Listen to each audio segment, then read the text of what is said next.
नमस्कार, स्वागत आहे तुमचे फेमस मालवणी कट्ट्यामध्ये।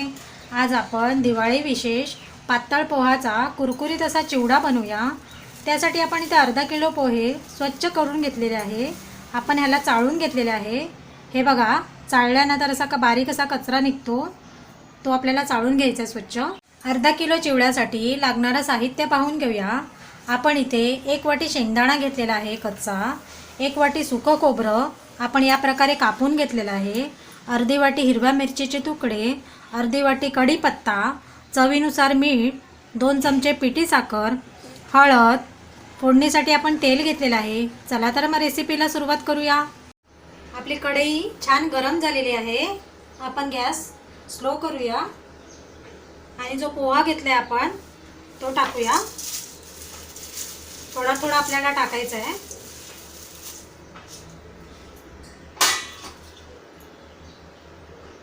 गॅस आता आपण मीडियम करूया आणि हा सतत आपल्याला हलवत राहायचा आहे। असे 2 आपल्याला डाव घ्यायचे आहेत, दोन्ही साईडने आपल्याला हलवत राहायचं आहे। असं केल्याने आपला चिवडा एकदम कुरकुरीत होतो। असं सतत हलवल्याने पोहे कुठेही करपणार नाही, म्हणून आपल्याला सतत असं हलवत राहायचं आहे। पोहे आपले भाजून झाले हे कसे ओळखायचे, तर अशा हातामध्ये थोडेसे पोहे घ्यायचे। हे बघा, असा कुरकुरीत असा आवाज आला की समजायचं पोहे भाजून झालेले आहे। आपण हे आता काढून घेऊया। आपण दुसरे पोहे टाकूया।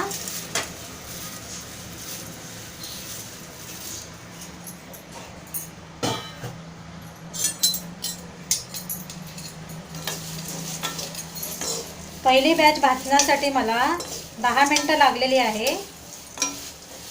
या प्रकारे आपण सर्व पोहे भाजून घेऊया। हे बघा, आपले पोहे छान भाजून झालेले आहे। हे बघा, असं करतात लगेच कुरकुर असा आवाज येतो आणि जराही कुठे करपलेले नाही। या प्रकारे जर आपण भाजून घेतले तर चिवडा आपला अतिशय कुरकुरीत आणि आपण हा 2 महिने खाऊ शकतो आरामात, जराही खराब होत नाही।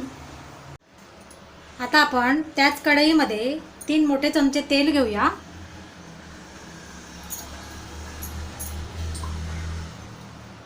तेल आपण गरम करून घेऊया।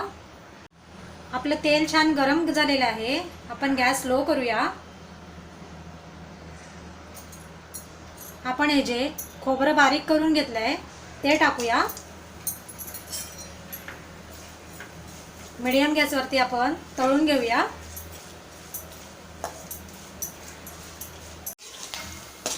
हे बघा, छान आपलं खोबरं फ्राय झालेलं आहे। आपण हे काढून घेऊया। आता आपण शेंगदाणे तळून घेऊया।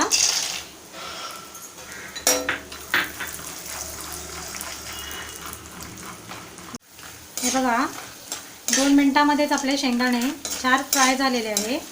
आपण हे काढून घेऊया आणि जे भाजलेले पोहे आहेत आपले त्याच्यावरतीच आपल्याला टाकायचं आहे। आता आपण छान अशी फोडणी करूया।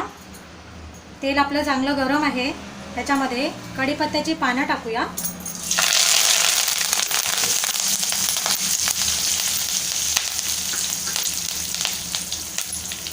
परतवून घेऊया।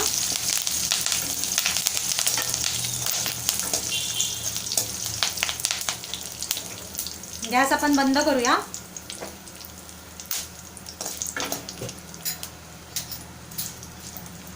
आपण जे हिरव्या मिरचीचे तुकडे घेतले ते टाकूया, परतवूया।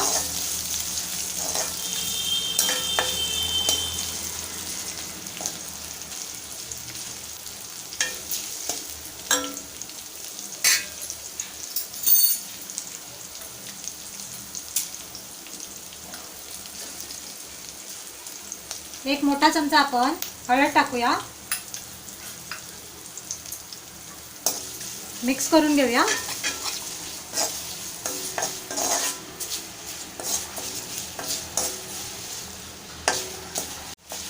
आपली छान अशी फोडणी झालेली आहे। आपण हा पोह्यांवरती टाकून घेऊया. फोडणी पुन्हा टाकून घेऊया आपण.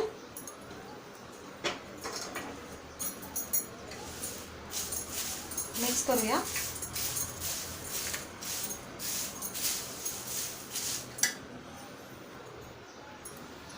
चवीनुसार मीठ टाकून घेऊया.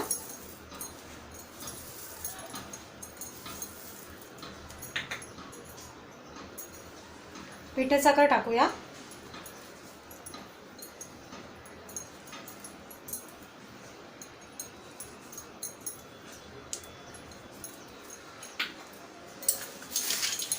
चिवडा पण मिक्स करूया.